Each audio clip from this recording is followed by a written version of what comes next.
Olá, eu sou Thaís Fernandes e é com muito prazer que eu estou aqui com vocês. Não presencial, mas estou com vocês, tendo a oportunidade de falar um pouco sobre a fibromialgia. O mês de fevereiro, considerado fevereiro roxo ou fevereiro roxo e laranja, por isso eu vim de laranja para esse momento, é considerado o mês de conscientização de doenças crônicas. Lúpus, Alzheimer, fibromialgia, e a nossa conversa hoje é sobre fibromialgia. A fibromialgia é uma síndrome. Quando eu falo a palavra síndrome, isso significa que ele é um conjunto de sinais e sintomas. Não é uma coisa só. São vários fatores que a gente tem que prestar atenção. O paciente que tem fibromialgia, ele apresenta dores crônicas, dores constantes. Não é uma dor aguda que vai e volta. Não é aquela dor que hoje ela tá, amanhã ela tá e depois ela não tá mais. São dores crônicas todos os dias, o tempo todo. E a fibromialgia, ela é caracterizada por dores crônicas em diversas e diferentes partes do corpo. Então vai ser somado dor de cabeça, dor no punho, dor nas articulações dos dedos, dor nos joelhos, dor nos ombros, dor nas costas, dor nos tornozelos, dor nos pés, dor nas pernas, é generalizado. Na maioria das vezes, dores articulares, cotovelos, essa parte aqui do braço, o ombro, as clavículas, são regiões onde estarão doloridas. Somado à fadiga, aquele cansaço que você está cansado mesmo sem ter feito nada. Então a pessoa passa a noite e o dia com a sensação de estar com o corpo cansado, fadigado. Distúrbios do sono, e não é só não dormir, não é só a insônia, mas também um sono não reparador. Mesmo que a pessoa acredita que ela está dormindo, na verdade ela não está tendo aquele sono que repara, aquele sono que desliga o cérebro e você relaxa e você descansa. O paciente com fibromialgia, ele tem essa dificuldade de um sono reparador. Distúrbios cognitivos. A pessoa com fibromialgia, o paciente fibromiálgico, ele vai ter dificuldade de memória. Ele vai ter déficit de concentração. Ele vai ter dificuldades de acompanhar uma conversa, de acompanhar uma leitura, de estar na sala de aula estudando alguma coisa e ter dificuldades para concluir, porque ele começa a ter dificuldades cognitivas. E tudo isso está relacionado com o sono que não foi reparador, então o meu cérebro já não consegue trabalhar com a mesma qualidade, com a mesma intensidade. Somando tudo isso, então eu tenho um quadro de fibromialgia. Então não é uma coisa só isolada, até porque são sintomas que também estão presentes em outros diagnósticos. Hoje a fibromialgia, ela atinge um grande número de pessoas, tanto no Brasil como no mundo. E do número de pessoas que têm fibromialgia, de 40% a 60% dessas pessoas são mulheres. Ainda não se tem uma explicação para isso, mas a maioria dos pacientes com fibromialgia são mulheres. Hoje, a fibromialgia ainda se tem muita dificuldade para fechar um diagnóstico, porque os sintomas se parecem com muitos de outras doenças e não existe um exame apropriado para se confirmar o diagnóstico de fibromialgia. O médico reumatologista, é o médico especialista para cuidar da fibromialgia, ele faz um exame clínico, ele vai fazer um questionário, uma série de perguntas, e ele vai até solicitar exames de sangue, onde aquele exame vai mostrar que eu não tenho doença A, que eu não tenho doença B, que eu não tenho doença C, que eu não tenho doença D. Então, somado ao histórico, aquilo que eu contei, como eu sinto, os pontos de dores, como eu durmo, como tem sido a minha rotina nos últimos meses, somado a este exame clínico, então o médico chega ao diagnóstico de fibromialgia. Leva-se, às vezes, até anos para entender que o paciente tem fibromialgia. Porque antes, esse paciente, ele procurou o ortopedista por causa da dor nos ossos. Antes, ele procurou o neurologista porque ele não consegue dormir. Antes, ele procurou o clínico porque ele se sente cansado e talvez ele tenha uma anemia. Ele procurou o médico neurologista porque ele está com dificuldades de compreender as coisas, então ele vai no psicólogo, ele vai no psiquiatra, até que todas essas coisas são descartadas, mas aí até então já foi um caminho longo, ele já tomou várias medicações, mas a fibromialgia ela é diagnosticada pelo exame clínico. As dores generalizadas, essas dores crônicas, elas têm uma duração com mais de 3 meses, acometendo dores em várias partes do corpo. Você também vai perceber, o paciente com fibromialgia, ele também vai perceber uma sensação de inchaço. A gente chama de edema no corpo. Pés inchados, pernas inchadas, braços inchados. Porque por conta da dor nas articulações, tem-se a tendência de reter líquido. Então o paciente começa a apresentar esse inchaço. Então vai vir formigamentos, vai vir dormências. Você vai sentir a mão formigando, vai sentir o braço formigando, dormente. Tem também alterações gastrointestinais. Gastrointestinais é desde a boca até a hora da eliminação de fezes. Então, apresenta-se algumas dificuldades como má digestão, azia. Sabe quando você come uma comida e você começa a ter uma sequência de arrotos, de gases, você começa a eliminar gases, o intestino fica preso, ou você também pode ter um período de diarreia, o aumento, desse trânsito intestinal. Então, a fibromialgia também atinge o sistema gastrointestinal. Ansiedade e depressão. O paciente com fibromialgia, ele vai sofrer dessas doenças de origem emocional. Ele vai estar muito ansioso e está muito ligado ao sono, está muito ligado ao descanso que ele não teve. Ele também tem a tendência a se deprimir, porque ele já não lembra mais como antes, ele já não aprende, ele já não produz mais como antes, e isso deprime o seu sistema imune. Tô olhando aqui, tá, gente? Como se eu estivesse aí ao vivo com vocês e tô olhando aqui o meu material, tô consultando aqui. Existem alguns motivos para a fibromialgia, mas ainda não existe assim certo. É isso que desencadeia a fibromialgia. Não existem vários motivos. Descompensação de nutrientes, quando está faltando algum nutriente no meu organismo. O estresse crônico, preocupações, tensões, dormir mal, uma má alimentação, pensamentos negativos, desbiose intestinal. A desbiose intestinal ela gera muitas dores, não só na região abdominal, mas também dores em outro corpo. E o que é a desbiose intestinal? É quando o meu intestino não está funcionando como deveria funcionar, não está regular, tá? Não está absorvendo os nutrientes daquilo que eu como. Deficiências hormonais também provocam fibromialgia. Hipotireoidismo, as pessoas que têm deficiência dos hormônios T4 e T3. A depressão no paciente fibromiálgico se dá porque ele passa a ser um sujeito antissocial. Como ele tem dores em várias partes do corpo, ele já não tem disposição para muita coisa. Ele já não quer mais caminhar, ele não quer passear, ele não quer sair, ele não quer fazer coisas divertidas porque ele está com dor.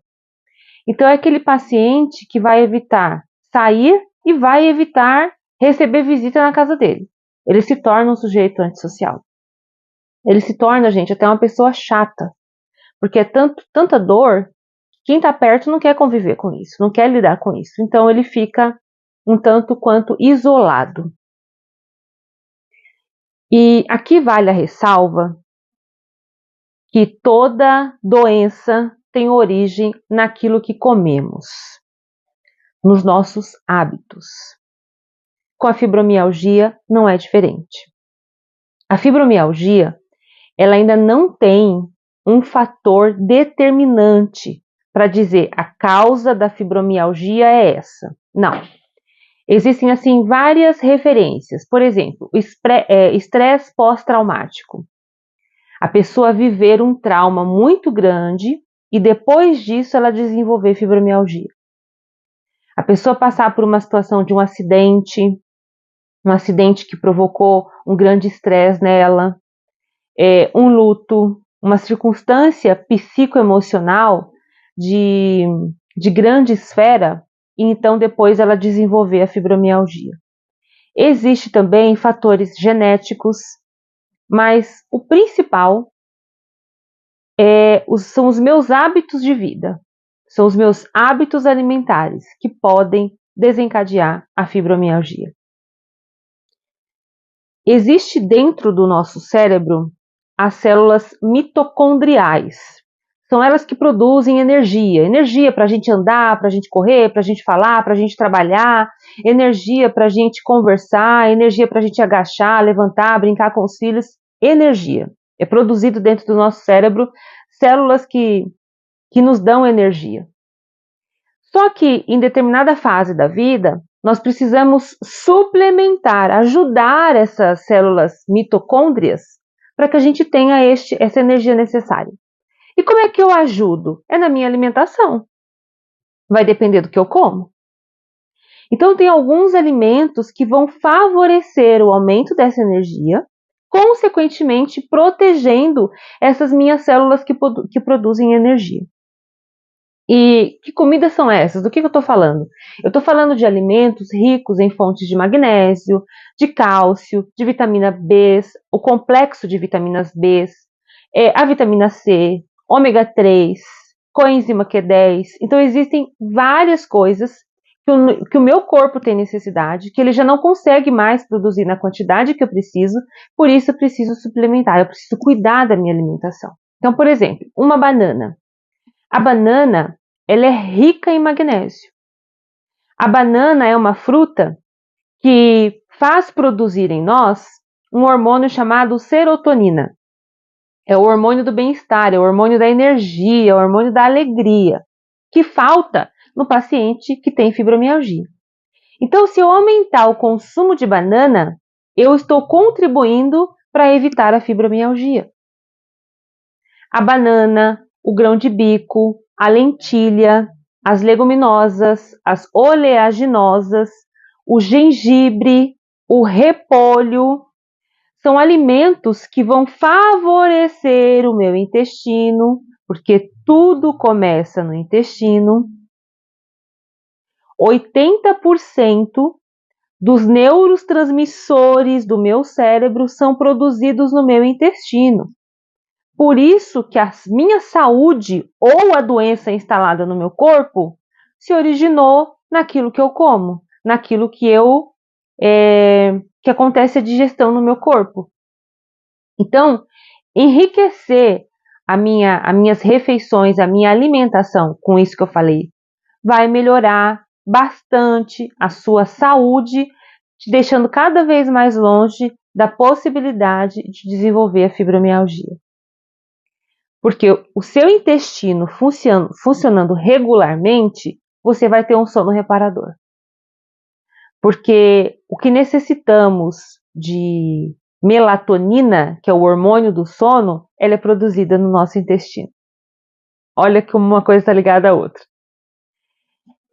Se eu faço atividade física, faço uma caminhada diária, faço um pilates, faço uma corrida, faço exercícios de alongamento. Se eu faço exercícios, eu estou provocando a produção de serotonina, de endorfina, que são neurotransmissores, são hormônios e neurotransmissores que protegem as minhas células contra doenças, principalmente contra a fibromialgia, contra dores, né? Inclusive, quando nós estamos com dores, o nosso corpo está inflamado. Dores é resultado de um corpo inflamado. E como é que eu inflamo o meu corpo, Thaís? Eu inflamo o meu corpo quando eu me alimento de coisas inflamatórias. Por exemplo, o óleo de cozinha, a farinha de trigo, o leite, o açúcar, são coisas que inflamam o meu corpo. E inflamar o corpo, a maneira de saber que o meu corpo está inflamado é quando eu começo a sentir dores. É quando eu começo a ter dificuldade para digestão. É quando eu começo a ter dificuldade para dormir. É um corpo inflamado, é um cérebro inflamado. Então, você fazer uma dieta anti-inflamatória, você usar cúrcuma, você usar vinagre de maçã, você usar limão, são coisas que vão detoxificar o seu organismo, deixando você distante de doenças, cuidando da sua microbiota, da sua flora intestinal, não deixando ela inflamada e, consequentemente, livre de doenças.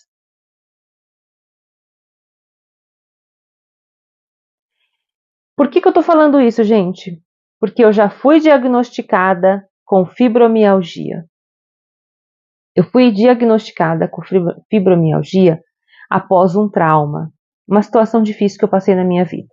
E começou a doer várias partes do meu corpo. Doía, doía, doía muito. Eu já estava cansada de tomar tanta medicação e não ter resultado. Fui ao reumatologista e com o exame clínico foi fechado o diagnóstico de fibromialgia.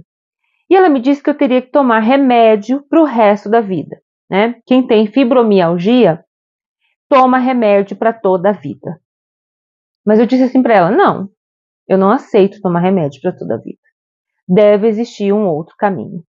Mais barato, inclusive, porque medicação é caro. A medicação para fibromialgia é uma medicação de alto custo, porque é ansiolítica, é anticonvulsivante, é analgesia, é anti-inflamatórios. E, consequentemente, esse uso de medicações vai provocar outros males lá na frente. Então, eu falei para a doutora: eu quero ter alternativas. E ela disse para eu procurar nutrólogas, nutricionistas, fazer exercício físico e tomar bastante sol. E eu fui pesquisar, eu fui estudar sobre isso. E a pessoa com fibromialgia, ela tem baixa de vitamina D. Ela tem insuficiência de vitamina D, porque ela tem o seu sistema imunológico deprimido. Então, eu passei a tomar mais sol de forma intencional. Eu passei a comer mais banana e outros alimentos de forma intencional. Eu passei a fazer atividade física, a caminhar todos os dias e ao sol, a fazer agachamento, a mexer o corpo. Pode ser uma dança, a mexer todo o corpo, expor a minha pele, o meu corpo ao sol. E então eu melhorei 100% das dores que eu vinha apresentando, sem ter tido a necessidade de fazer uso de medicação diariamente. Então, a fibromialgia, ela é considerada uma doença crônica. Ela tem crises, né? Tem hora que o paciente está estável por conta das medicações, mas ele tem crises de dores muito fortes, muito intensas. Mas é possível diminuir a frequência dessas crises, é possível diminuir a quantidade de crises, assim como a sua intensidade, com a prática de atividade física, de uma alimentação limpa, de um corpo desinflamado, com a prática de coisas que te dão prazer, que te fazem sorrir, que te fazem feliz. É possível, tá bom? Eu espero ter contribuído para este fevereiro laranja, roxo e laranja. Espero ter contribuído com essas informações e desejo que todos vocês fiquem bem e fiquem com Deus. Obrigada.